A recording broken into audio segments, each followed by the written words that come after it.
Wonderful, merciful Savior, precious Redeemer and friend. Who would have thought that a lamb could rescue the souls of men? Oh, you rescue the souls of men.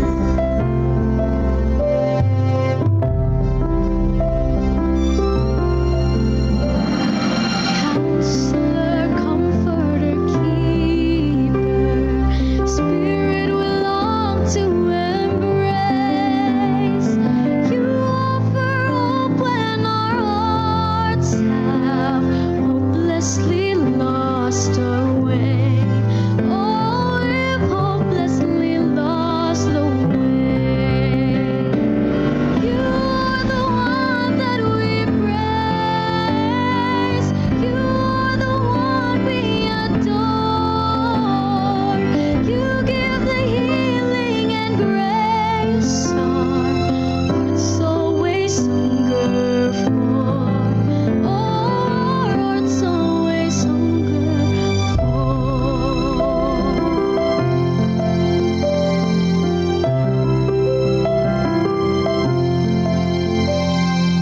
Almighty, infinite Father, faithfully loving your own.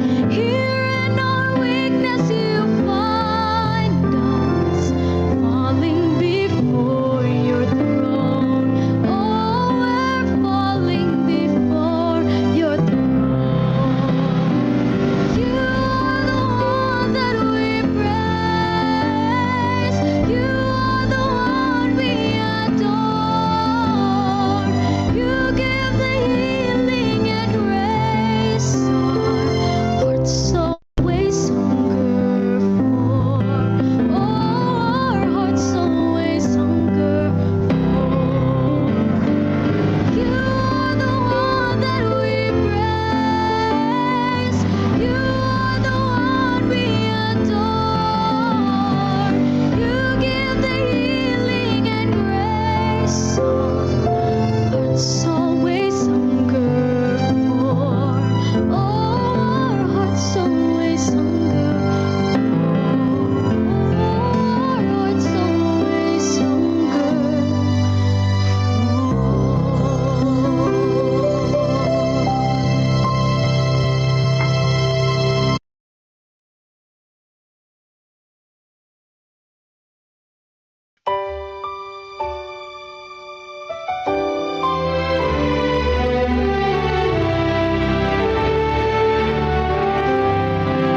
Jesus gave the call to go to every tribe and land, to spread his love around the globe with our own hands.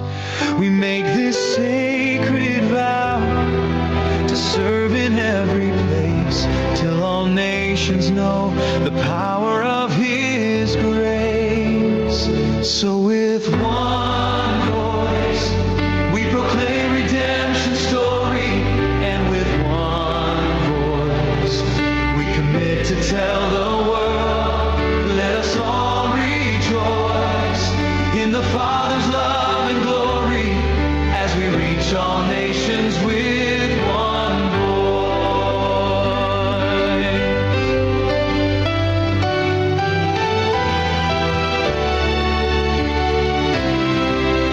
Every way we can, we'll share the story of his grace. Heart to heart, we will show his loving face. Every language known, every tribe and every tongue, we will declare your name until his kingdom comes. So with one voice we proclaim redemption's story, and with one voice we commit to tell the world. Let us all rejoice in the all nations with one voice.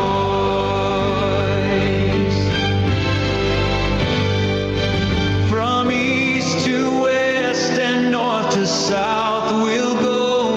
Every heart will meet the one they need to know. That Jesus saves, He heals and sets us free.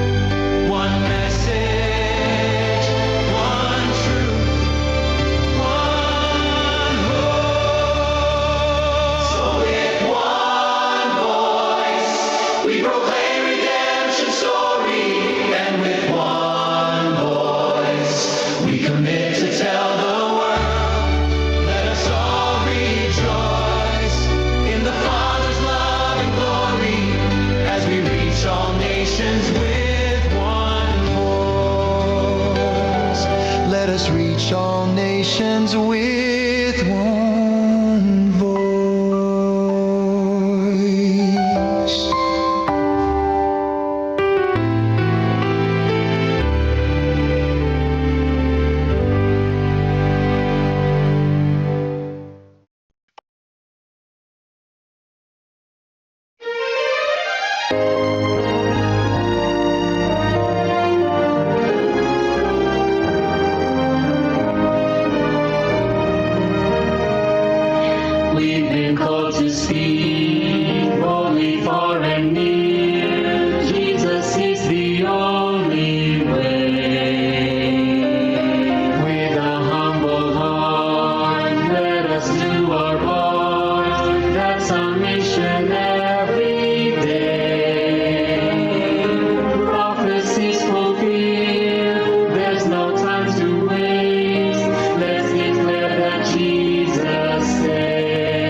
Happy God First morning po sa ating lahat mga kapatid. Morning po sa ating lahat. Po, Pastor. Happy God Yan, first. so Morning. Happy God first. Thanks sa lahat. Morning. Tayo po muna ay manalangin mga kapatid bago tayo magsimula. Ating iyo po ating mga ulo. Nalangin po tayo. Let's pray. Amang banal, Diyos na makapangyarihan sa lahat, sa umagang ito, amin pong binabalik aming pasasalamat at papuri po sa inyo dahil sa kabutihan na aming natanggap. At habang po kami ay magsisimula sa aming God First morning program, aming inanyayahan inyong banal na presensya na kami ang samahan at igawad sa amin naman ang kaalaman, talinuhan upang aming maintindihan ang lahat ng aming mapapakinggan. Ito po ay aming hinihiling sa pangalan ni Jesus aming tagapagligtas. Amen. Amen. Okay, once again kapatid, good morning po sa ating lahat. Hayaan niyo po akong welcome ang bawat isa. Welcome po sa ating God First Morning program. Lalo na sa ating mga kapatid, mga kaibigan na nanonood no, sa pamamagitan ng Facebook Live, no, sa YouTube. At welcome din po mga kapatid, no, ang ating mga patiran, lalong-lalo na dito sa ating platform. So, sa umagang ito po yung ating mga participants, ating inspiration. Tayo ay pinangunahan ng ating CLPM media. Then sinundan po ng opening prayer ng inyong lingkod. Susunod po kapatid sa aking part ay ang ating Bible reading na ito'y pangunahan ni Sister Nelisa Tunggol. Then susundan po ito kapatid ng dalawang reflection, no? Una is pangunahan po tayo ni Pastor Fred Malasab sa unang reflection. Then pangalawa ay si Pastor Jason Kalage. Yan, tapos ipapanalangin po, no, kay Sister Nelisa Tunggol mamaya, no, sa pagsara ng part 1. Then susunod po ang pag-play ng ating SDA Church History video. Ayan. Then susunod po kapatid ang pagbabasa ng Jesus Wins. Babasahin po ito ni Diony Aris. Kasama po ang reflection. Then isang panalangin. Then ipi-play po ng ating media team ang God First video. Then susunod naman po kapatid, no, ang isang mensahe na ating mapapakinggan, no, na ito'y magmumula sa Councils on Stewardship sa chapter 38, no. Ang title po nito is The Harvest in Gathering Work. Ito naman po ay pangunahan ni Pastor Gio Pedraverde. And then, susunod po ang ating silent prayer at ang ating Acts prayer. Pangunahan po tayo ng adoration at confession ni Pastor Fred Malasab. Then, ang thanksgiving at supplication ni Pastor Jason Kalage. Then, susunod ang pag-play ng headquarters project video at ang CLPM mission vision statements. Then closing song, closing prayer ni Pastor Gio Pedraverde. So sa umagang ito, ating ituon mapatid ng ating mapansin sa mga parts na aking nabanggit. So ating ibigay na pagkakataon, no, sa ating kapatid na Sister Nelisa Tunggol para sa Bible reading sa Job chapter 10. Sister Nelisa. So, good morning po. Para po Morning. sa ating Bible reading, ang sabi po, idinaing ni Job ang kanyang kalagayan. Ako'y nagsasawa na sa buhay kong ito. Sasabihin ko ng lahat, mapapait kong reklamo. Aking Diyos, huwag niyo muna akong hatulan. Sabihin ninyo sa akin ang inyong paratang. Tama ba namang iyong pagmalupitan, parusahan at itakwil ang likha ng iyong kamay? At ang gawain ba ng masamang tao ang iyong magugustuhan? Ang iyo bang nakikita ay tulad din ng nakikita namin? Ang iyo bang buhay ay maikling tulad ng sa amin? Kung gayoy, bakit mo ako hinahanapan ng pagkakasala at kamalian? Alam mo namang wala akong kasalanan at walang makakapagligtas sa akin mula sa iyong mga kamay. Ang mga kamay mo ay sa aking lumikha, ngayon kamay mo rin ang sa akin sumisira. Di ba't mula sa lupa ay ginawa mo ako, ngayon ba'y pupulbusin at ibabalik dito? Niloob mong ako'y manggaling sa aking ama. Inaruga, pinalaki sa tiyan ng aking ina. Nilagyan mo ng buto at litid ang aking katawan. Saka binalutan ng balat at kalamnan. Ako'y binigyan mo ng buhay at wagas na pagmamahal, at ang pagkalinga mo ang aking bumuhay. Ngunit ngayon alam ko na ang iyong balak. Matagal ng panahon gusto akong ipahamak.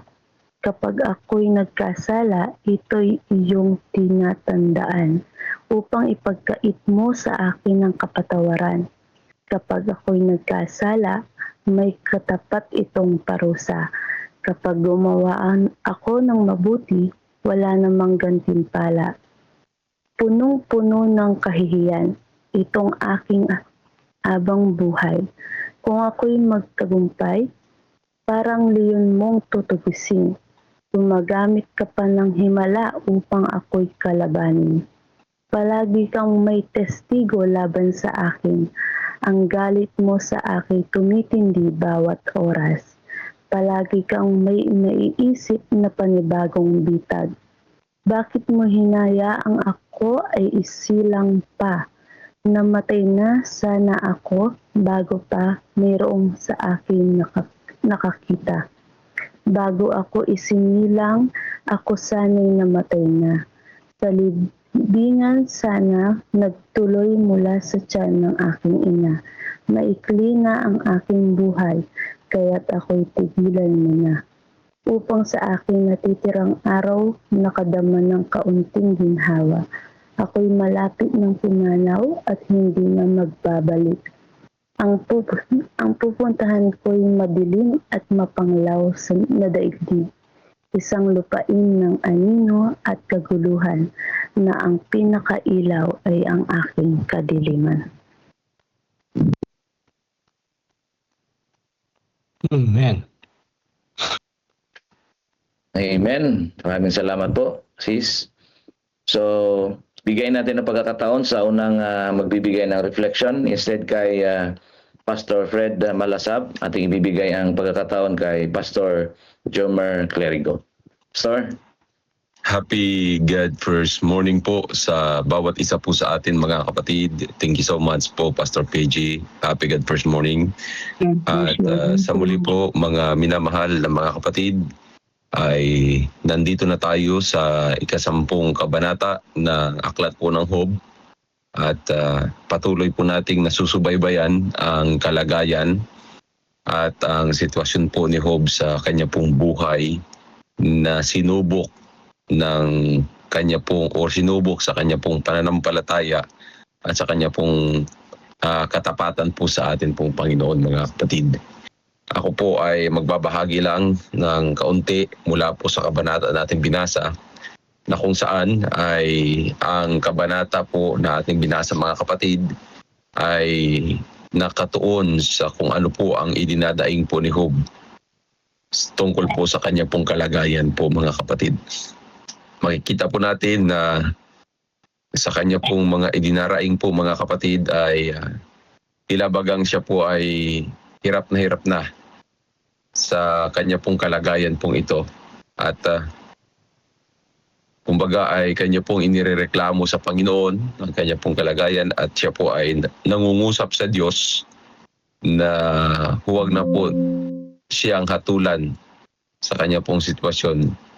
At may mga katanungan po si Job, mga kapatid, na kung saan ay kung bakit ba nangyayari sa kanya ito at tama ba ang kalagayan po niyang ito, yung kanya hong pinagdaraanan. Para bang siya ay nagtatanong na siya po ba ay itinakwil na, mga kapatid. Kumbaga siya ay pinabayaan na ng lumikha po sa kanya. Ngunit nandito po, mga kapatid, sa ating pong binasa ay para bang napagtatanto niya na ito ay kalooban o ipinagpapahintulot ng ating pong Panginoon sa kanya, mga kapatid. Kaya sa akin ay makikita ko po na bilang bahagi ng pananampalataya o sa atin pong paglilingkod o sa atin pong pananatili sa atin pong pananampalataya o relasyon sa Diyos, mga kapatid, may mga bagay na sa atin pong buhay, nakikita po natin na may mga pangyayaring parang hindi po natin maipaliwanag. Ngunit kaya tayo ay nagkakaroon po ng mga katanungan sa atin pong sarili na parang kagaya rin po nitong si Job po, mga kapatid. At kung ating titingnan sa kanya pong kalagayan po ni Job, makikita po natin na para bang siya ay hirap sa kanya pong sitwasyon. Kasi nakikita natin yung kanya hong mga daing, yung kanya hong mga katanungan, yung kanya mga katanungan po sa ating Panginoon, yung pagpaparusa po sa kanya na kanya pong sinasabi. Tinitingnan ko po lahat ng nakasulat mula po sa verse 1 to verse 22 ay ito po yung puno ng tinatawag po nating pagdaing po niya. Ngunit ganun pa man, ipinapakita pa rin po sa mga talata o sa buong kabanata pong ito yung kanya hong pagtitiwala pa rin po sa Panginoon, mga kapatid. So ngayon pong umaga ay nais ko lang pong ipaalala sa atin mula po sa binasa pong ito na kung may mga pagkakataon sa buhay natin at may mga bagay sa bahagi ng buhay natin na hindi po natin maunawaan, hindi po naman masama at wala naman pong nailalabag ang atin pong pagdaing sa atin pong kalagayan doon po sa Panginoon. Normal lang po na tayo ay dumaing. Yan po ang akin pong unang refleksyon sa umagang ito. At kapag tayo po ay may daing, para sa akin, una po na ang atin pong kailangang lapitan para po sa bagay pong ito ay ang atin pong Panginoon. Sa ano pong paraan, mga kapatid, alam naman po natin sa pamamagitan po ng atin pong pagluhod sa atin pong Panginoon. At ako'y naniniwala po na sa kalagayan po nitong si Job, ang Diyos po ay nakatanaw sa kanya.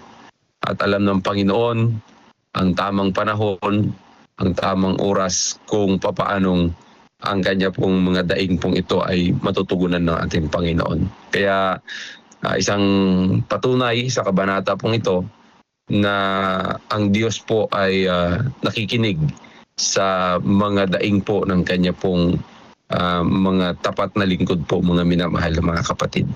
So once again ay pasalamatan po natin ang Panginoon dahil ipinakita muli ng Panginoon sa atin na mayroon tayo pong malaya po tayo na makakapag-communicate sa Panginoon anuman ang atin pong gustong i-communicate sa Kanya, kagaya po doon sa kalagayan po ni Job po, mga kapatid. So yun lamang po ang akin pong maibabahagi, Pastor PJ.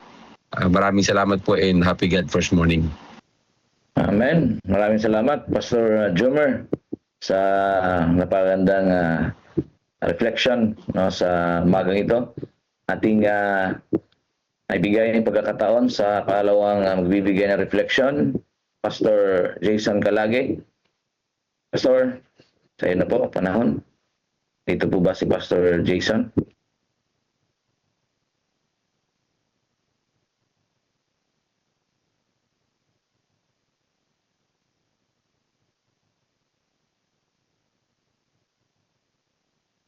Ayan, mukhang wala si Pastor Jason Calage. Anybody mapatid na pwedeng bigyan natin ng pagkataon na bibigyan ng reflection? Meron po ba? Okay, so... Pastor, Opo, sige po. Sa iyo pong pagkakataon, sino po ito? Brother Jordan po. Okay, sige po. Kami po ay nagkikwentuhan ng aking asawa regarding dito po ulit mga kapatid. Talaga pong ulitin ko lang po yung nabasa ko pa gabi hanggang ngayon po mga kapatid na talagang napakatindi. Sabi ko po ay ano kaya yung kung tumama kaya sa ating isa sa mga pamilya natin na may pananampalataya ang ganitong sitwasyon. Kasi ang naging ano po ang problema po dito kasi nagtatanong ulit yung aking asawa, bakit na nangyari kay Job yun? Sabi ko. Kasi si Job ay isang mananampalataya. Ngayon inakusahan siya ni Satanas na si Job naglilingkod lang dahil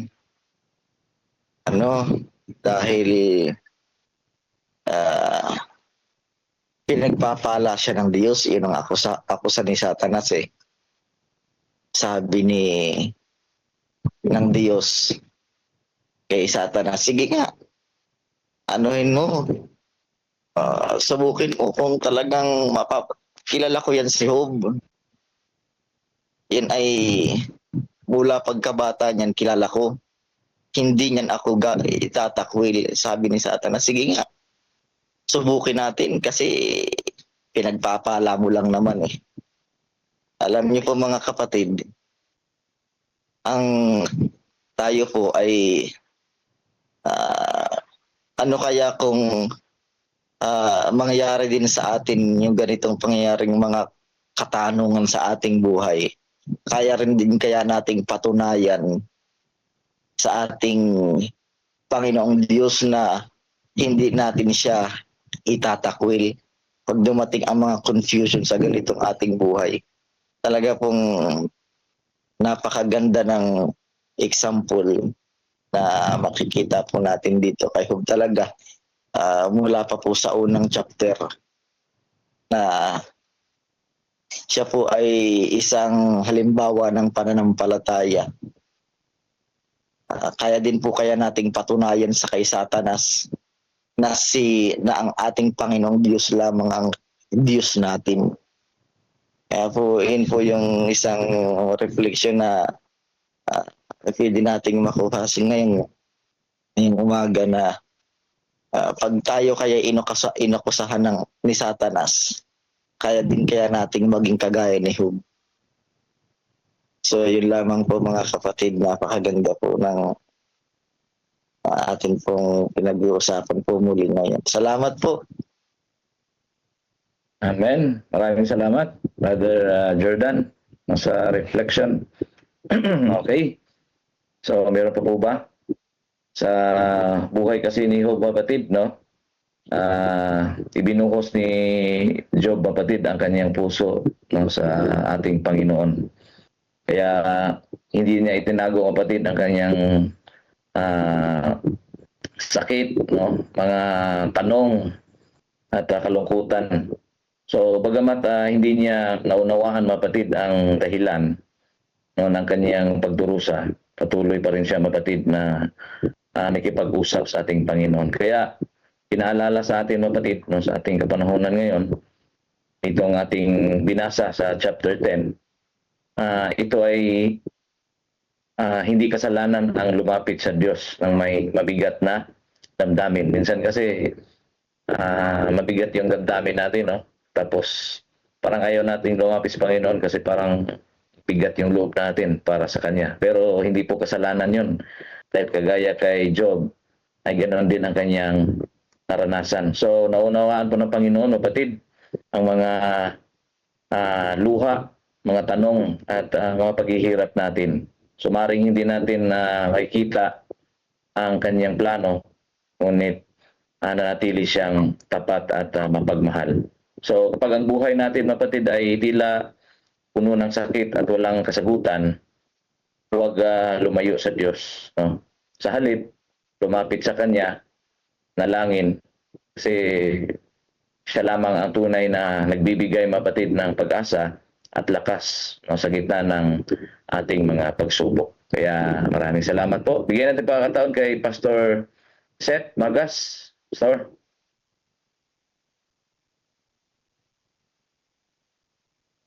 Good morning mga kapatid. Morning po. Maraming tao ngayon ang nagtatanong, bakit ako nakaranas ng mga matitinding pagsubok na katulad nito. Ngunit itinuturo po ng Job chapter 10 na may mas mahalagang tanong. Ano ang ginagawa ng Diyos sa akin pagkatao habang dumaraan ako sa pagdurusa? Ang Diyos po ay hindi lamang interesado na alisin ang ating mga sakit.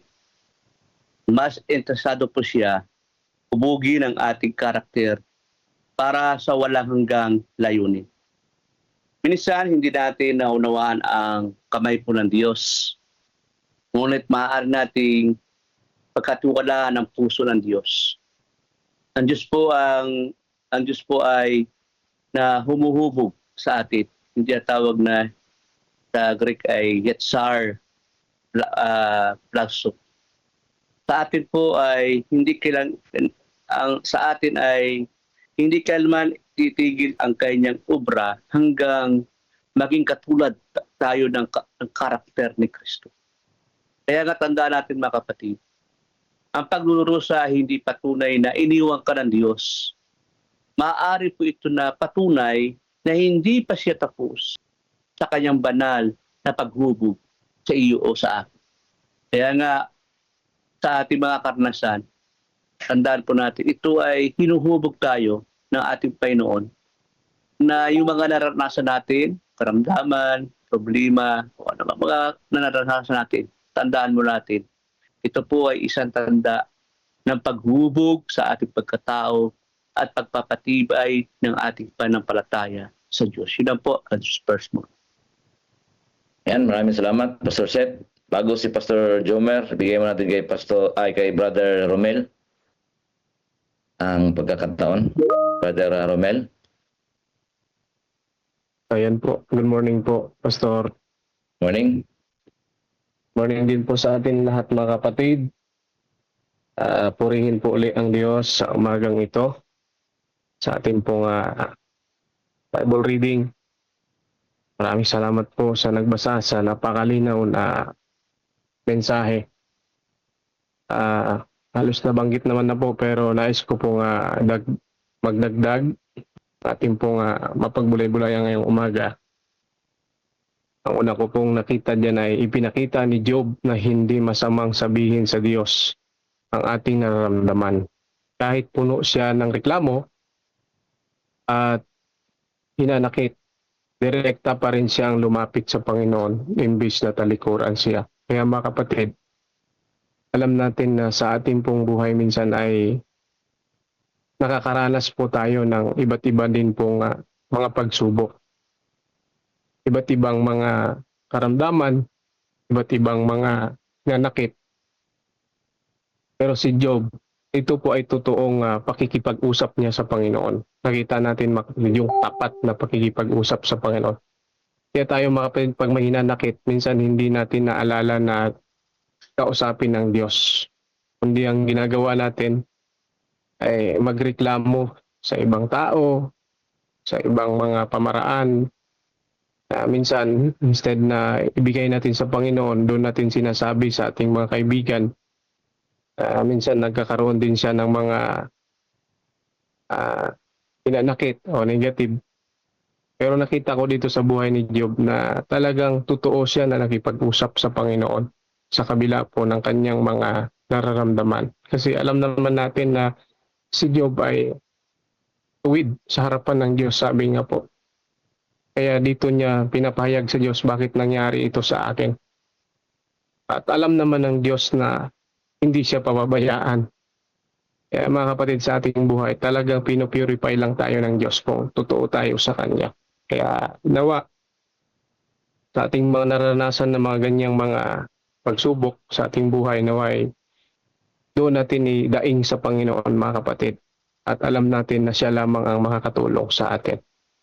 Ang pangalawa, ang nakita ko mga kapatid, sabi diyan, kinilala ni Job na ang tao ay ang tao ay gaya lamang ng putik at napakabilis lumipas ang buhay.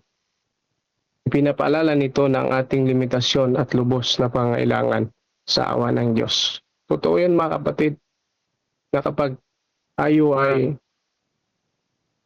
hindi talaga umilala sa ng ating Panginoon, alam natin na ang ating buhay ay parang putik lamang yan mga kapatid na nakadikit.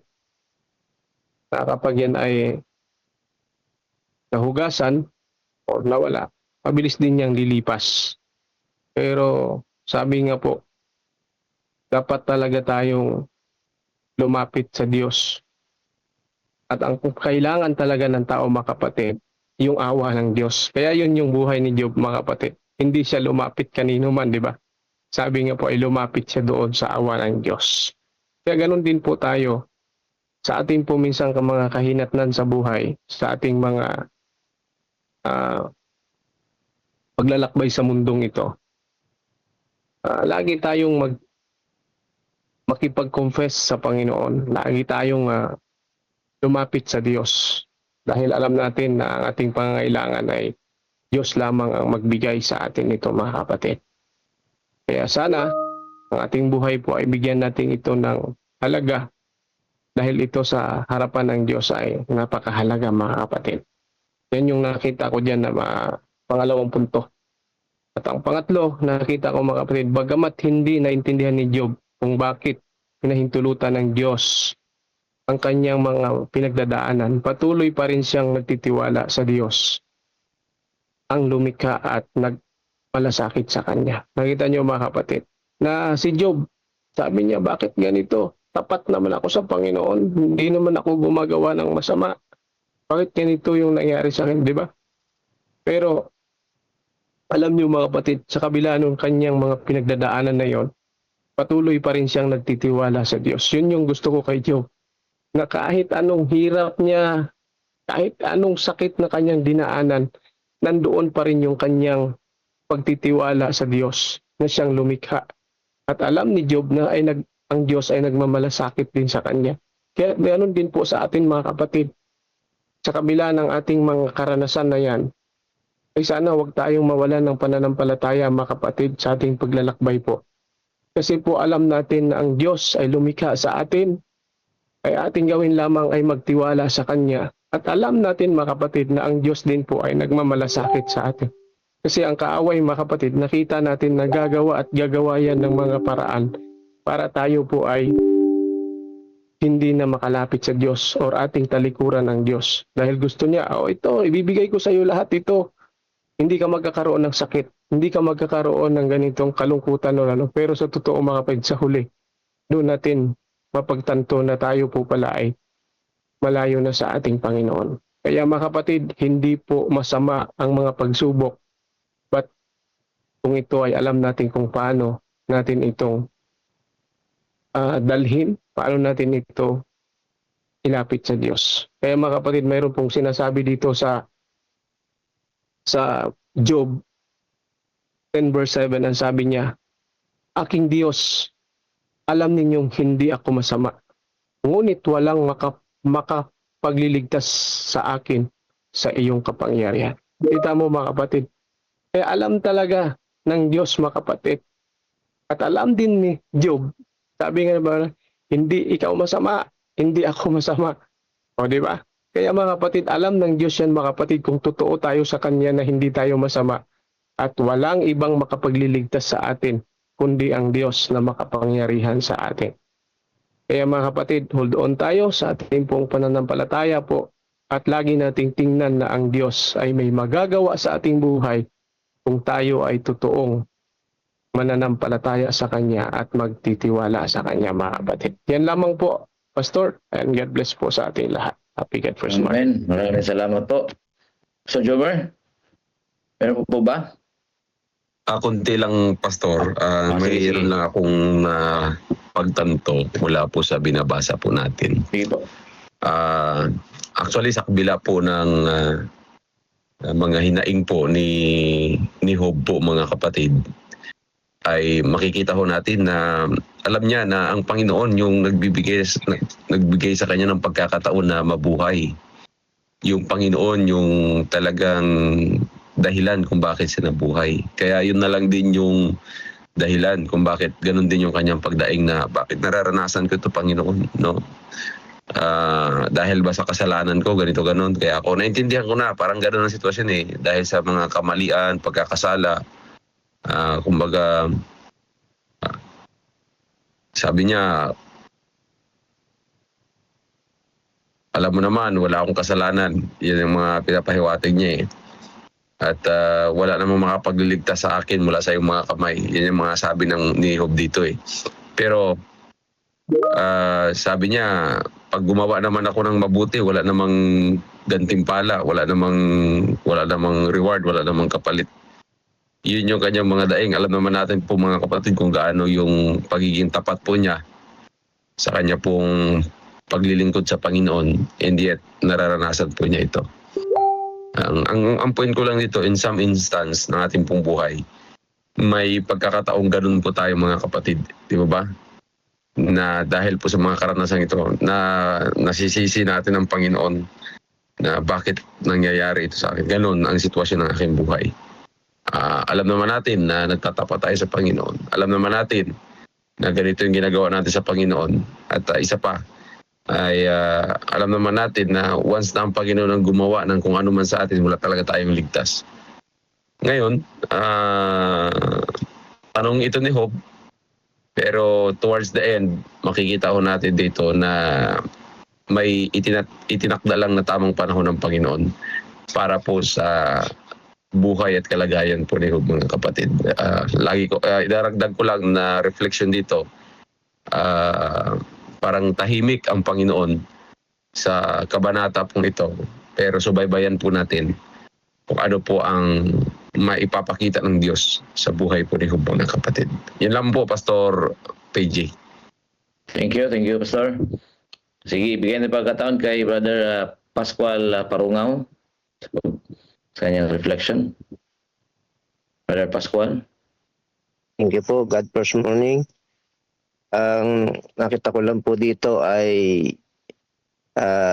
doon sa nakakaraang chapter, nagtatanong nga si Job na kung di ang Diyos ang may gawa nung sa kanya, sino kaya? Yun po yung isang tanong niya noon eh. Ang nakita ko lang po dito na advantage natin, si Job po talaga ay nagtatanong kung bakit nangyayari yun sa kanya. Ngayon doon sa karanasan po na yan ni Job, may tinuturo sa atin na sa atin tayo sa ngayon ay alam na natin kung bakit may mga masasamang nangyayari sa ating buhay. Dumarating ng mga pag-uusig, mga problema. Alam na natin ngayon na ang kaaway ng Diyos ay ang may kagustuhan lamang ng mga kasamaan sa buhay ng tao. At tayo nga po sa ating pananalangin ay agad na nating inihingi ng kapatawaran yung ating mga kasalanan. Samantalang si Job ay nananatiling tapat at masakit lamang yung loob niya kung bakit nangyayari yun sa kanya. Kaya tayo sa nakita natin sa istorya ni Job ay nagpapatunay na ang Diyos ay napakabuti na siya nating dapat patuloy na pagtiwalaan, patuloy na lapitan, at kung may nangyayari sa ating buhay na hindi maganda, ay alam naman natin na kung sino na ang may kagustuhan nun at kung sino na ang may kagagawa nun.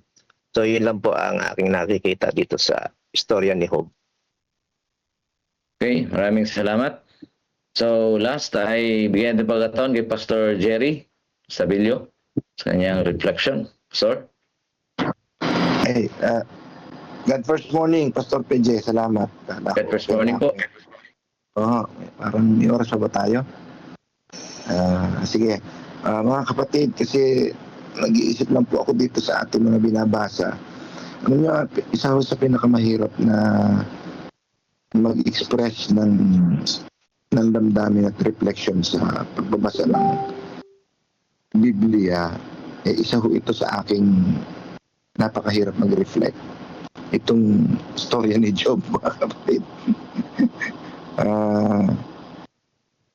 Parang hindi talaga ako makarelate kasi sa bigat ng pinagdaanan talaga niya. Wala pa ako sa kalingkingan yung mga nararanasan ko sa naranasan niya.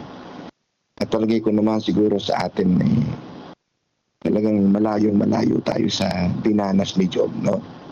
Righteous, yung patutuo ng Biblia sa kanya ay tuwid at talagang hindi gumagawa ng masama. Ang dami, no? Kasi ang hirap kahit mga ginagawa natin siguro kung titingnan natin ay parang okay lang yan sa atin kasi ginawa naman talaga natin masama. May mga consequence ba, mga kapatid?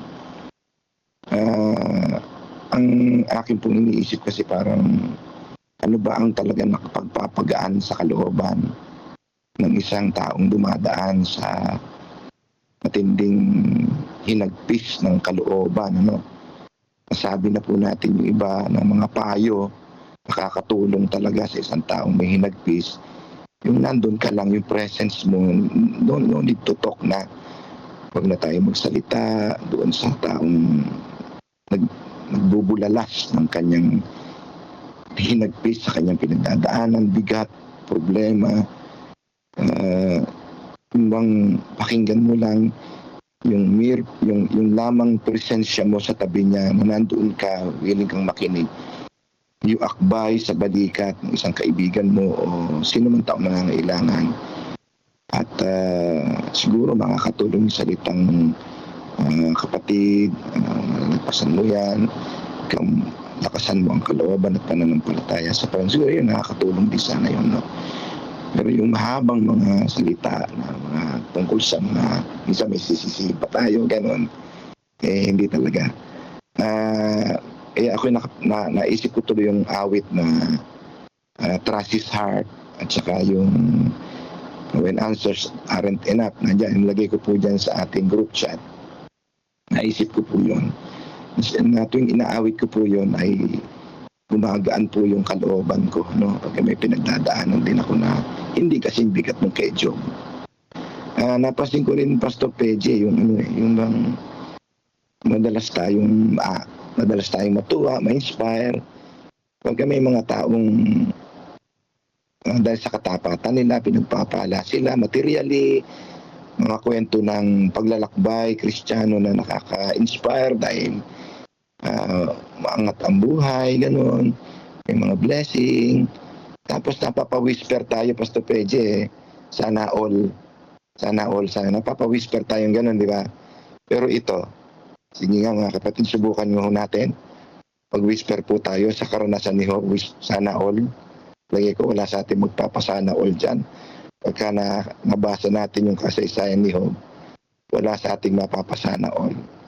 That's the fact, mga kapatid. Ang hirap na maintindihan sa saganang ating mga pangunawa. Kung hindi lang, tama yung sabi ni Brother Parungaw, no, Brother Noel, hindi lang talaga natin nabasa ito na sa likod ng lahat ng nangyayari mayroong isang nilalang na masamang nagdudulot nito sa buhay ni Job. Palagay ko, hindi tayo magkakalakas ng loob na sana all. So ngayon, sapagkat alam natin ang tapos ng lahat ng mga mangyayari ay magtatagumpay talaga ang Panginoon sa buhay natin. Magtatagumpay talaga si Kristo kahit anong mangyari dahil nagtagumpay na siya noon pa sa kasalukuyan at sa hinaharap. Magtatagumpay siya sa buhay natin. kahit anong ating pagdaanan, alam natin ang nasa likod. Pwede na siguro tayo magsabi ng sana all. Basta sa huli, matagumpay lang tayo. Amen. Praise the Lord. Amen. Napakagandang insight or reflection. Maraming salamat po, Pastor. So, thank you. At wala na po tayong enough time, kapatid. Ating ibigay ang pagkataon kay Sister Nelisa para sa closing prayer. Sa isang panalangin, Sister Nelisa. Tayo po'y manalangin. Mapagpala naming Ama na nasa langit, maraming salamat po sa panibagong araw at sa pagkakataong makapagtipon kami sa iyong pangalan. Salamat sa mga aral na aming natutunan mula sa Job 10.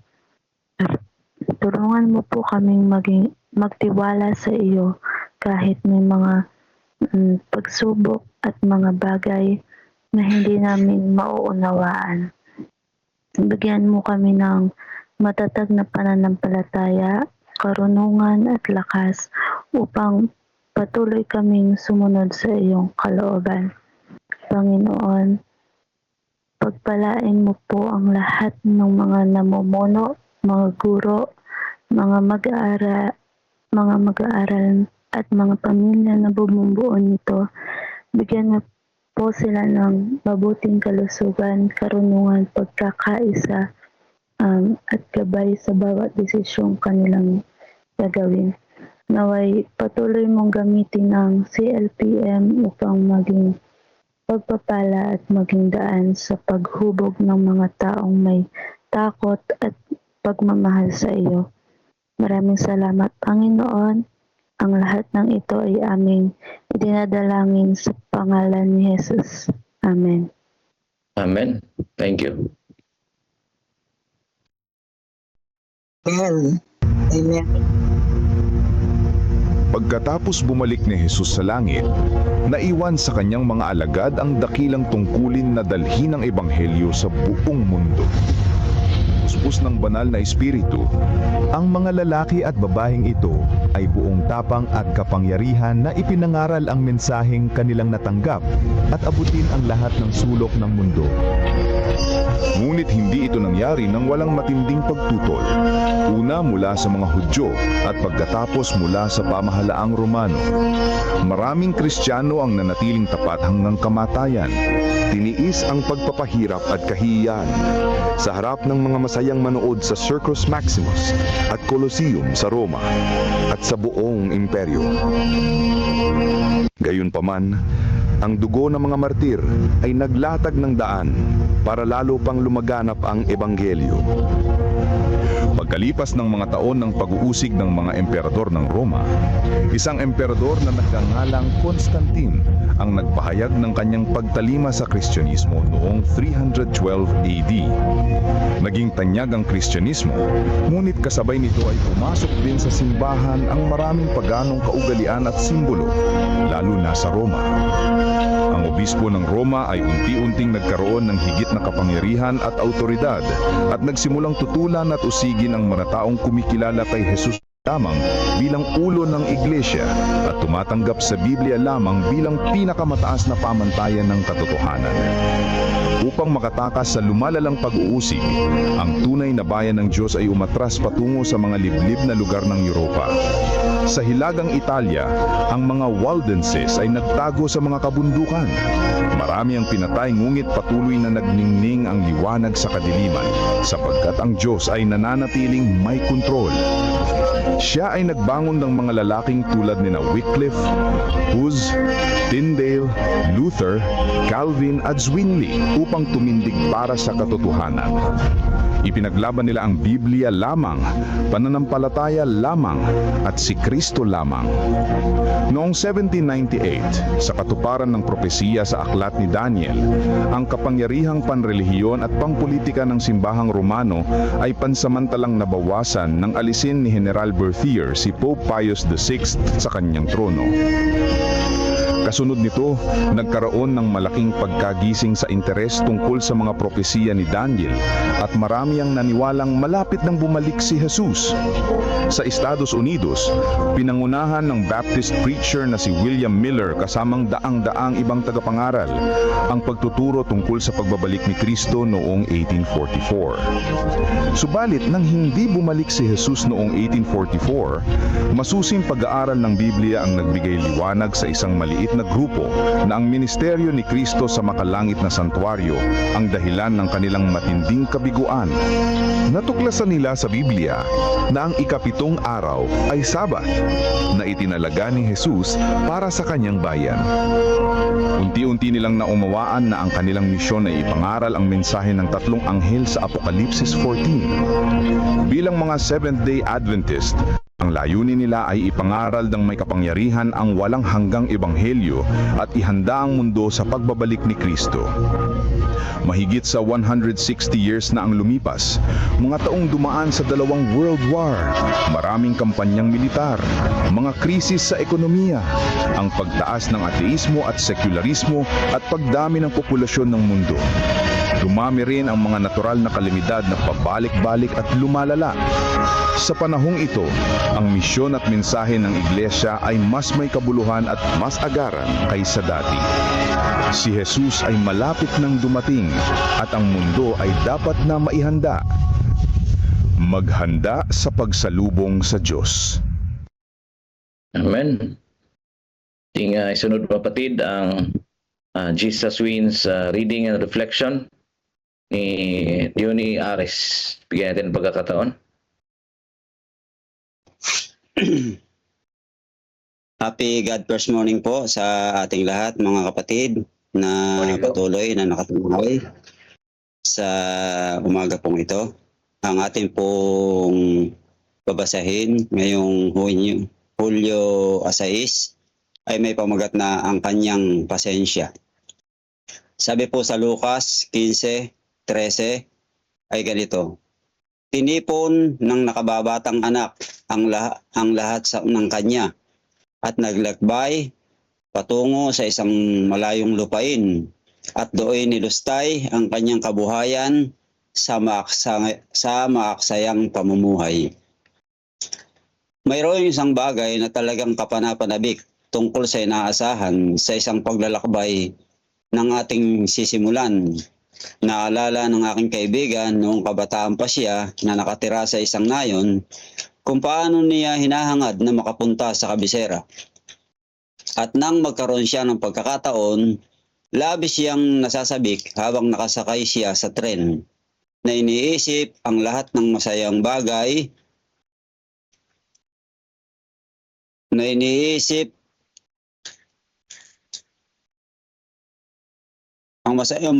na balak niyang gawin. At natural, ang antas ng kanyang kasabikan ay direktang nauugnay sa dami ng perang dala niya sa araw na iyon. Ang nakababatang anak sa kwento ni Jesus ay nasa ganitong sitwasyon. Patungo siya sa isang malayong lupain. Siya ay bata, puno ng inaanasahang kasiyahan at may pera. Napakarami nito. Sa wakas, malasya na siyang gawin ang kanyang nais sa kakaibang paraan. Tila ang kanyang ama ay panatag sa gitna ng lahat na ito nang mahati ang mana. Hindi siya nagtangkang pigilan ang kanyang anak na pumunta sa malayong lupain. Hindi siya nakialam sa buhay ng kanyang anak o tumutol sa paraan ng kanyang pag-aksaya ng pera. Ang ama ay maunawain. Bakit siya naging maunawain? Pag nagtataka ka tayo, kung may panahon na dapat kumilos, ngayon na iyon. Ngunit alam ng ama na ang tanging paraan upang makabalik ang kanyang anak sa bahay ay ang mapagtanto niya na siya ay naligaw upang matagpuan. Kailangan niyang kilalanin na siya ay nawawala. Nakarating ka na ba sa isang malayong lupain? Marahil sa ngayon ay naliligaw ka palayo sa Diyos, sa iyong ama na nasa langit. At maaari itong mangyari sa maliliit at malalaking bagay sa loob at sa labas ng pananampalataya. Kung gayon, tandaan, Ang Diyos ay isang mapagpahinuhod na Ama.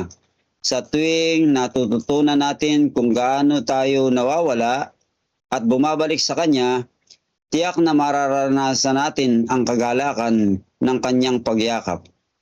Ang orihinal na salitang ginamit para sa malayo ay kapareho ng salitang ginamit sa magandang balita na ibinalita ni Pablo. Subalit ngayon ay na kay Kristo Jesus kayo, na noong una ay malayo at inilapit sa pamamagitan ng dugo ni Kristo. Siya'y dumating at ipinangaral ang kapayapaan sa inyo na malalayo at kapayapaan sa mga malalapit. Yun lang po mga kapatid, ang ating babasahin ngayong umaga para sa ating Jesus Wins. Tayo po yumukod sa isang panalangin. Ama namin Diyos na makapangyarihan sa lahat ng tahanan ay nasa mga langit, marami pong Panginoong salamat sa karanasan na aming binasa ngayong umaga, na kung saan Panginoon minsan kami naliligaw, ngunit laan kang magpasensya at kami muling ibalik sa inyong banal na harapan at presensya. Salamat Panginoon sa mga pagkakataon na kami ay muling makapaglingkod sa inyong banal na harapan, tulad ng karanasan ni Apostol Pedro. Minsan, hindi lang 3 beses ka naming itinatatwa, ngunit nakalaan ka na kami ay muling kupkupin kung kami ay muling magbabalik sa inyong banal na harapan. Salamat po Panginoon sa maraming pagkakataon na kami inyong binabalik sa paglilingkod sa inyong dakilang pangalan sa kabila ng aming kakulangan. Pagpalaan niyo po kami Panginoon sama-sama sa umagang ito. Ito po ang aming dalangin sa pangalan ni Jesus. Amen. Amen. Amen. Maraming salamat po.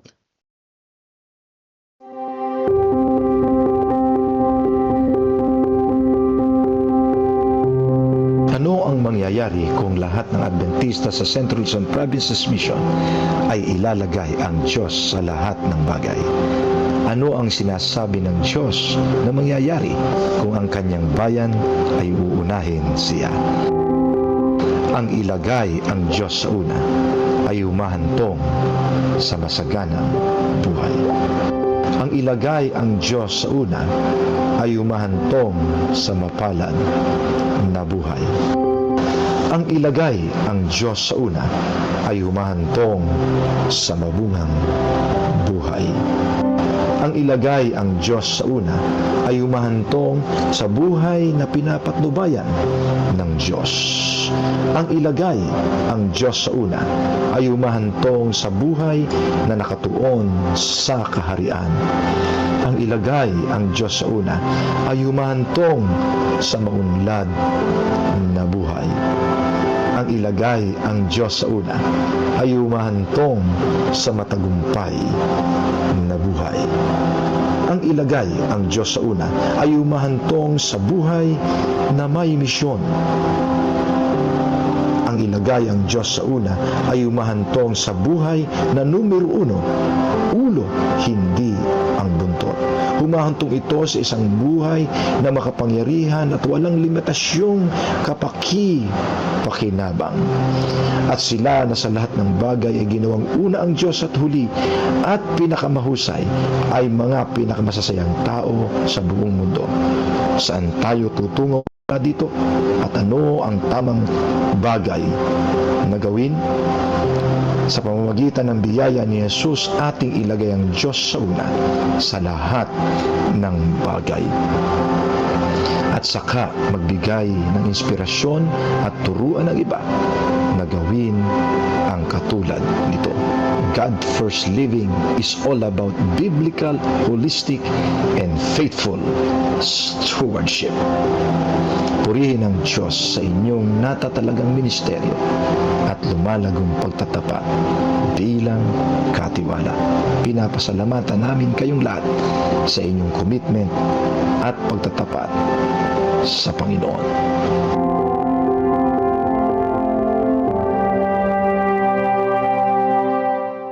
Amen.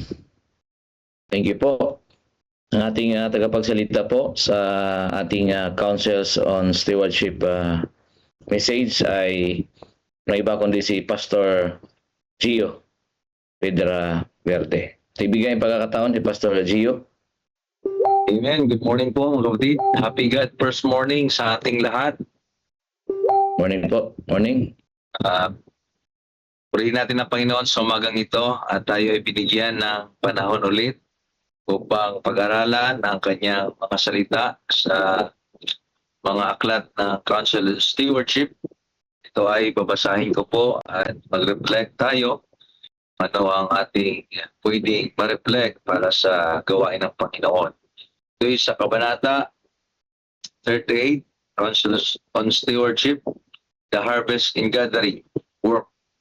Sa pagsasagawa ng anumang plano, inilatag upang may parating sa iba ang kaalaman tungkol sa salukuyang katotohanan at sa mga kahangangang pag-abay ng Diyos na kaugnay na sumusulong na gawain.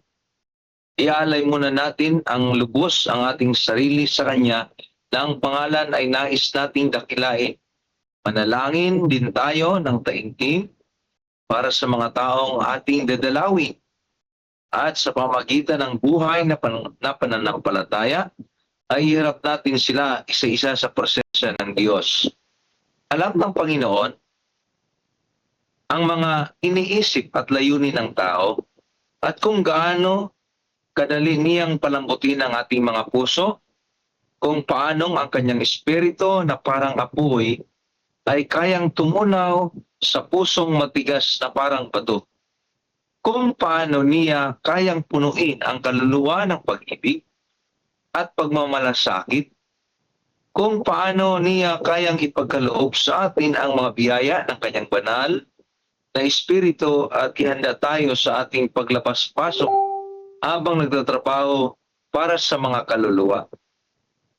Ang kapangyarihan ng biyaya na nagbibigay tagumpay ay dapat maranasan ng buong iglesia ngayon at maaari itong maranasan kung pakikinggan natin ang mga payo ng Panginoon sa kanyang mga tagasunod habang natututo tayong pagandahin ang aral ni Kristo na ating tagapagligtas.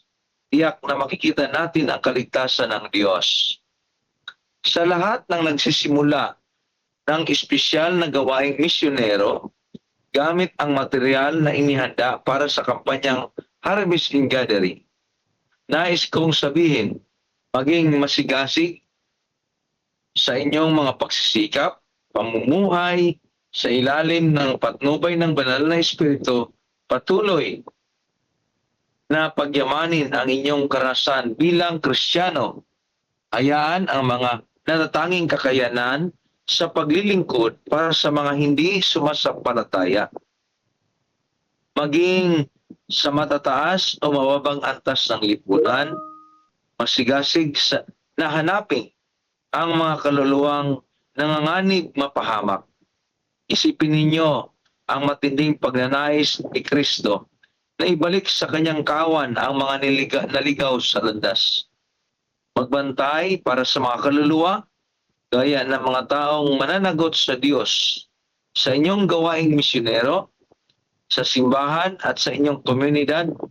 Hayaang magliwanag ang inyong ilaw ng napakalinaw at matatag, ano pat walang sinuman ang makakatayo sa araw ng paghukom at magsasabing, bakit mo hindi sinabi sa akin ang tungkol sa katotohanan ito? Bakit hindi mo pinagmalasakitan ang aking kaluluwa? Inyong mga tanong sa huling kapanahonan kung ang tao ay hindi niya alam ang katotohanan. Kung gayon, maging masigasig tayo sa pamahagi ng mga babasahing maingat na inihanda para sa taong hindi kabilang sa ating pananampalataya. Sulitin natin ang bawat pagkakataong makuha ang atensyon ng mga hindi sumasampalataya. Iabot natin ang mga babasahin sa bawat kamay na handang tumanggap nito. Italaga natin ang ating sarili sa pagpapahayag ng mensaheng ihanda ninyo ang daan ng Panginoon. Tuwirin ninyo Sa ilang ang isang lansangan para sa ating Diyos. Ang makasangkapang banal at pantao ay dapat magkaisa upang maisakatuparan ang isang dakilang layunin. Ngayon ang panahon ng ating pananagutan. Ang espiritu at ang kasing tahang babae ay nagsasabi, halika at makikinig at magsabi, halika at nauuhaw ay lumapit. At sino mang nagnanais ay kumuha ng tubig ng buhay ay walang bayad. Mga kapatid, ang Harvest and Gathering ay ang pagpangalap sa kaloob para sa misyon. Pero hindi ito tungkol sa pera. Ito ay tungkol sa puso na nagbibigay ng pag-aanin at ng kaluluwa. Ang Harvest and Gathering ay tayo ay nasa panahon na ng pag-aani ng bawat pera, bawat oras, bawat panalangin, bawat pagdalaw na ibibigay natin ay ginagamit natin para sa gawain ng Diyos dahil malapit na ang pag-aani ng maraming kaluluwa. Sabi sa aklat na 2 Korinto na 9:7, God loves a cheerful giver. Kapag nagbibigay tayo para sa misyon, hindi tayo naghihirap. Tayo ay nagtatani. Ang tunay na katiwala, hindi nagbibilang kung magkano ang nawala. Pagkos ay nagagalak, masaya siya, kung ilan ang madadala sa paanan ng Panginoon. Lahat pwedeng kasama sa Harvest and Gathering. Hindi lang pastor, hindi mayaman, hindi hindi matanda, hindi mahirap o hindi bata, lahat ay bahagi. Yung iba ay nagbibigay ng pera, yung iba naman ay nagbibigay ng oras para sa pagbisita, yung iba ay nagbibigay ng panalangin. Harvest and Gathering ay nagtuturo sa misyon, ay para sa lahat. Hindi ito project ng ilan, ito ay problema ng buong iglesia para sa gawain ng Panginoon. Ang puso sa likod ng kaloob ay ang tinitingnan ng Diyos, mga kapatid. Huwag daw natin gawing pilitin o kompetasyon ang pagbibigay. Ang Diyos hindi naghahanap ng malaking halaga. Naghahanap siya ng malaking pag-ibig para sa gawain at para sa maraming kaluluwa. Ang mundo ay puno ng pag-aani, mga taong pagod, mga taong naliligaw, mga taong naghahanap ng pag-asa. Mga kapatid, tayo ang manggagawa, tayo ang inasahan ng Diyos para sa mga taong ito. Ang tunay na gathering ay hindi lang sa pag-iipon ng pera. Ito ay pag-iipon ng mga tao para sa kaharian ng Diyos. Purihin at pagpalain tayo sa umagang ito na ang buhay natin ay mayroong misyon para sa gawain ng Panginoon at para sa kaharian ng Diyos. Maraming salamat. God first morning po sa ating lahat, mga kapatid. Salamat po. Amen. Amen. Praise the Lord. Amen. Amen. Maraming salamat po, Pastor, sa magandang mensahe sa umagang ito. Tayo po idadako, kapatid, sa ating silent prayer and Acts prayer. So, bago po ang Acts prayer, tayo po muna ay karoon ng silent prayer sa ilang mga segundo. Tapos, ang ating adoration at confession ay pangunahan po tayo ni Pastor Jomer Clerigo. Then ang ating thanksgiving and supplication ay ang iyong lingkod na po ang mamumuna.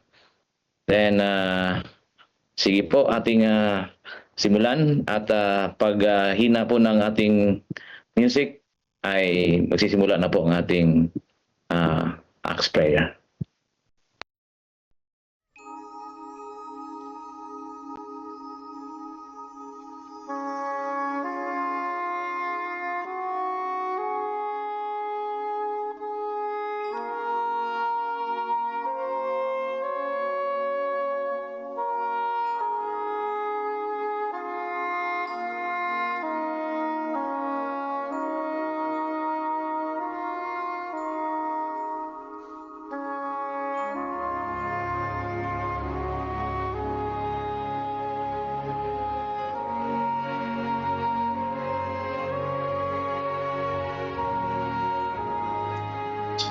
O Diyos na dakila at mapagpala, Ama na ang kahanan po ay nasa kaitaasan ng langit sa umaga pong ito. Kami po ay muling pumapailang lang ng aming pong mga tinig sa pamamagitan ng aming pong pananalangin at paglapit sa inyo pong banal na luklukan o Diyos. Purihin po kayo, Panginoon, muli sa patuloy na pagpapala, kabutihan at biyaya na inyo pong pinagkakaloob sa buhay ng bawat isa. Purihin po ang inyong pangalan, Ama, sapagkat patuloy na inyo pong iniingatan kami, lalo tigit sa buong magdamag na lumipas pong ito at ginising po sa oras pong ito upang kami po muling magtipon at muli pong pagbulay-bulayan ang inyong pong mga salita. Panginoon, sa umaga pong ito, kalakip ng amin pong papuri sa inyo, ay amin din pong ipinapakumbaba ang amin pong mga sarili sa inyo pong banal na harapan. Sinasamo na patuloy po naming tamasahin ang inyong mayamang biyaya sa amin pong buhay. Patawarin kami sa kung saan man po kami, O Diyos, nagkulang at nagasala sa inyong pong banal na harapan, upang ang amin pong mga kahilingan at ang amin pong mga pagbulay-bulay sa inyong mga salita ay maging kaaya-aya at kami po ay maging karapat-dapat sa inyong pong banal na pangalan. O Diyos, ito pong lahat ay aming dalangin sa pangalan po ng aming Panginoong Kristus. Sa aming pagpapatuloy, Ama, sa aming panalangin, mapit po kami sa inyong banal na presensya na may pusong puno ng pasasalamat. Maraming salamat po sa inyong pag-ibig, sa inyong awa at katapatan na ang bawat isa ay nararanasan araw-araw.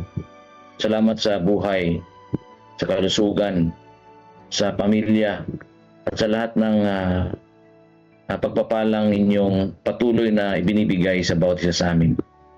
Higit sa lahat, salamat po sa kaloob na kaligtasan sa pamamagitan ng aming Panginoong Hesus.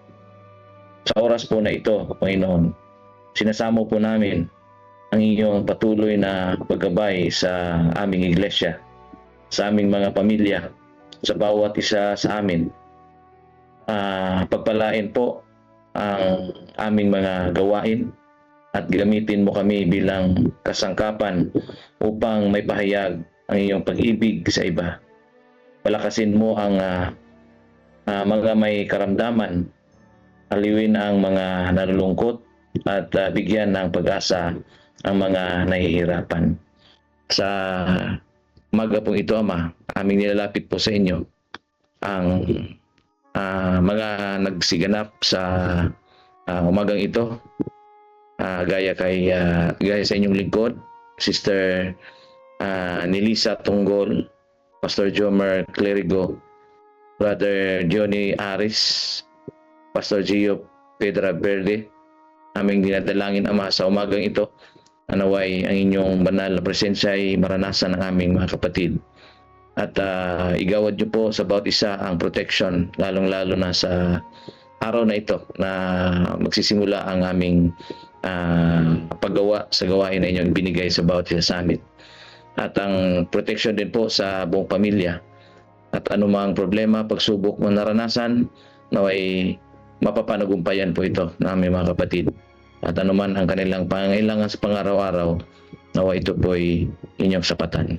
Amin din pong nilalapit po sa inyo, Ma, ang aming daily spiritual empowerment na aming God First Morning and Missional Evening program na naway pagpalain niyo po ang naunguna, lalong-lalo na mga kapatiran na nanonood at sumasama sa aming platform, na naway ang inyong pagpapala ay igawad sa bawat isa. Naway itong programa na ito magiging gabay upang para sa mga taong di pa nakakalam at naway kanilang malaman kung ano ang mga mensaheng aming napapakinggan sa mga programang ito. Amin din po nilalapit ang aming Central Luzon Province's Mission Headquarters Project na kung saan may timang Every Family a Builder. Aming dinadalangin, Ama, na nawa ipuin niyo po ang bukso't isipan ng lahat ng aming mga kapatiran, mga iglesia, at nawa ang aming headquarters na ito ay maitayo at maging matagumpay ang pangunguna, lalong-lalo na sa buong CLPM. Kaya dalangin po namin, Ama, na naway ang inyong gabay at lalong-lalo na ang pagbigay, pagpapala sa mga kapatiran upang hanggang sa December aming masuportahan ang aming programang ito. Taming nilalapit din po ang Disaster Church Training of Trainers sa July 17 hanggang 18. Ito po'y malapit na at aming dinadalangin na ito'y maging matagumpay at pagpalain niyo po ang mga delegates at sasama dito at ibigay niyo po ang mapagpapala din po para sa ganon ay ma-relay kung ano ang aming matutunan at aming ma-relay ito sa aming mga kanya-kanyang iglesia. Kaya dalangin din po namin ang I Will Grow launching of and orientation ngayong July 12 sa Balibago Church na nawa Panginoon ay maging successful din po ito at pagpalain din po ang aming mga delegates. Amin din pong nilalapit sa inyo ang crusade sa Sentro, Bulawin, Palawig, Zambales, sa North Zambales 1 District ngayong June 28 hanggang July 4 na nawa Panginoon ay maraming makaluluwa ang tatanggap sa inyong anak bilang kanilang personal na tagapagligtas pamamagitan ng baptism. Nilalapit din po namin ang evangelism with PAFCO sa Pasong Bangkal, San Ildefonso ngayong June 28 to July 28.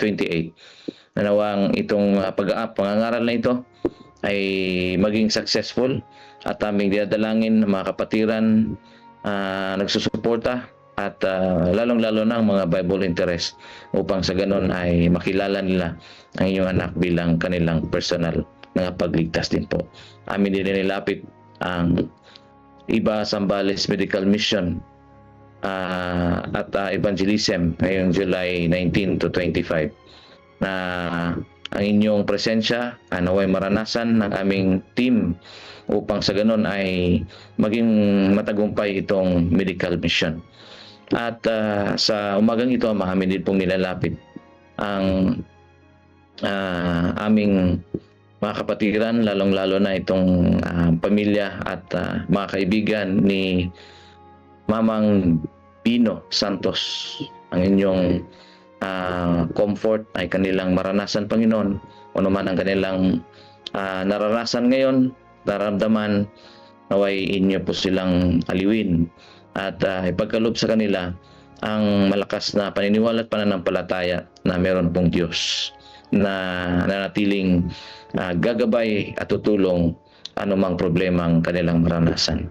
Aming nilalapit din po, Ama, ang mga kalusugan, kagalingan, lalong-lalo na spiritual strength na igawad niyo po sa aming mga kapatid na nandito ngayon, lalong-lalo na kay Elijah Manaluz, Lori La Chica, Cherry de la Cruz, Wilfredo Nipomosino, Marcos Espirito, Daniel Salvador, Aurea Galang, Charlie Manukay, Rolando Simafranca, Winnie Katubay, Muna de la Gala, Serjan Disipulo, Jennifer Novia, Merlita Leles, June Leles, Rufino Manggubat.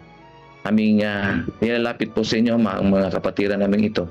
Nawa ang kalusugan, kagalingan at kalakasan ng kanilang pananampalataya ay igawad niyo po sa mga kapatid namin ito. Kami dinadalangin na nawa ang inyong mga pagpapala ay ibuhos ninyo po sa mga kapatiran namin ito upang sa ganon ay patuloy na nakakapit na bilang isang mananampalataya at patuloy naming hihintayin ang inyong ang pagpaparito ng inyong anak na walang iba kung ano ang aming Panginoong Hesukristo. Ama, sa umagang ito, aming dinadalangin at nilapit po sa inyo na nawa ang bawat isa ay inyong patawarin saan man kami nagkulang at nagkasala po sa inyo. Ito po ay aming hinihiling sa pangalan ni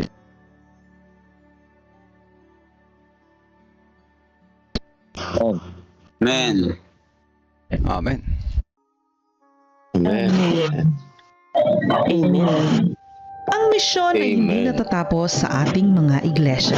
Ito ay patuloy na isinasabuhay sa ating mga tahanan, sa ating mga komunidad at sa bawat puso na nagmamahal sa Diyos. Ngayon, tinatawag tayong lahat na makiisa sa isang dakilang adhikain. Building up for mission. Ang Central Luzon Provinces Mission ay naglulunsad ng isang pambihirang pagtutulungan, ang CLPM Headquarters Development Partnership Campaign. Hindi lamang ito tungkol sa pagtatayo ng isang gusali, kundi sa pagtutulungan ng mga anak ng Diyos upang itayo ang tahanan ng misyon. Isang lugar kung saan uusbong ang mga programa, manggagawa at paglilingkod para sa kaharian ng Diyos. Sa ilalim ng unang pamamaraan na tatawaging 5,000 Families for the Mission Home, inaanyayahan ang bawat pamilya na maging katuwang sa gawaing ito bilang isang Mission Home partner. Layunin nating magkaisa bilang isang malaking pamilya sa pananampalataya. 5,000 pamilya na magpapahayag ng pagsuporta sa pamamagitan ng 1,000 piso bawat buwan sa loob ng isang taon. Ang bawat pamilya ay maaaring makibahagi sa iba't ibang paraan. Una, sa tithes and offering envelope na ilalagay sa others bilang CLPM Headquarters Project.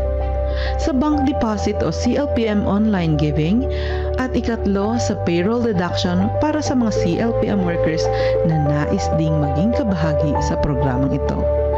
Ang mahalaga ay sama-samang paglahok dahil sa Diyos, bawat pamilya ay mahalaga.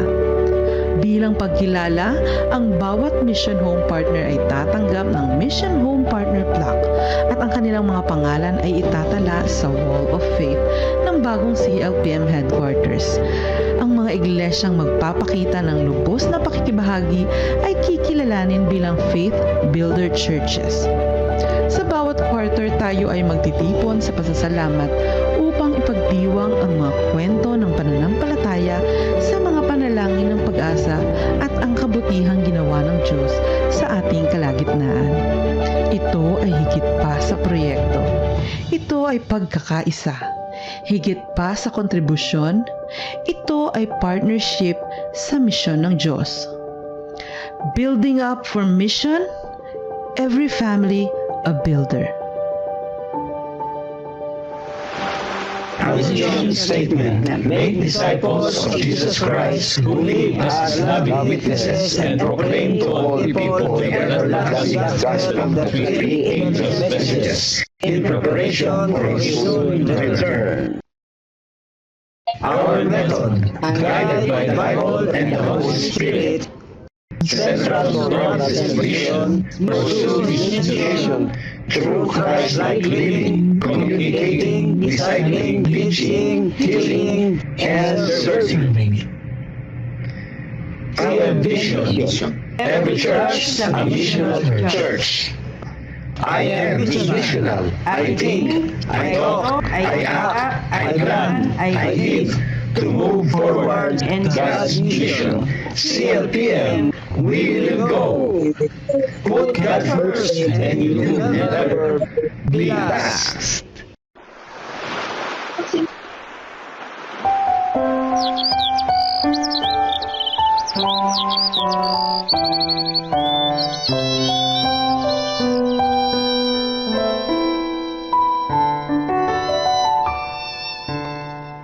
Kapag kay Kristo'y tayo'y magtatapat, sa lahat ng bagay ay magiging sapat. Sa bawat oras namang patnubay, tiyak na kakamtin walang hanggang buhay. Ang Diyos ay nangako sa mga taong tapat, sa lahat ng bagay ay magiging sapat.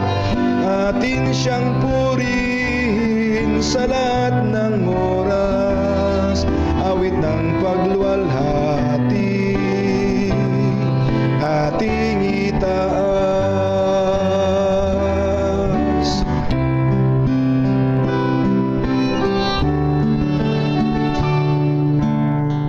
Si Kristo ang ating gawing Panginoon, puso't isip sa Kanya ituon. Ikaput, handog, talento at dunong, misyon sa gawain ng ito'y sumulong. Ang Diyos ay nangako sa mga taong tapat, sa lahat ng bagay ay magiging sapat. Atin siyang purihin sa lahat ng oras, awit ng pagluwalhati ating itaas. Pagagaanin ating mga pasan, sa mga suliranin Kanyang tutulungan. Magtiwala tayo't Siya ang tawagan, tunay na ligaya ay makakamtan. Ang Diyos ay nangako sa mga taong tapat, sa lahat ng bagay ay magiging sapat. Atin siyang purihin sa lahat ng oras, awit ng pagluwalhati ating itaas. Papuri't walhati sa Kanya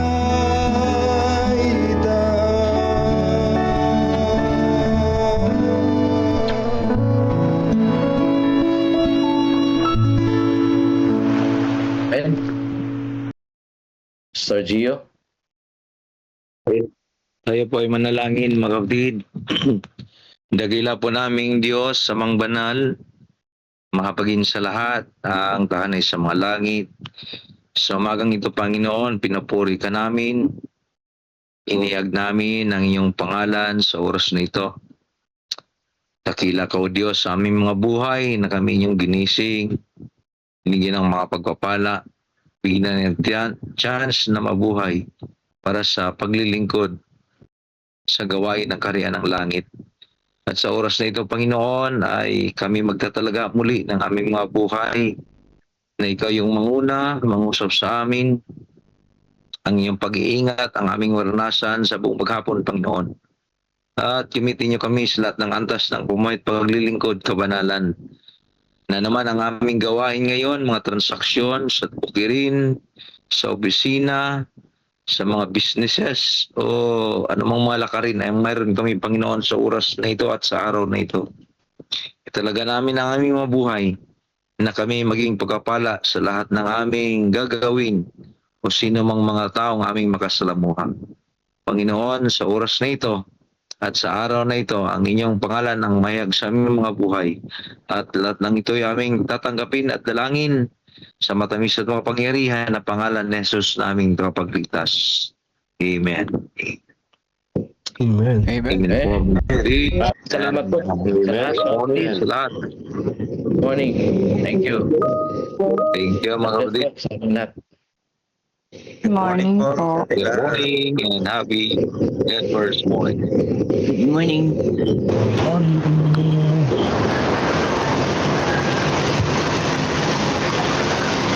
God first morning. Happy Monday! Salamat po, mga kapatid.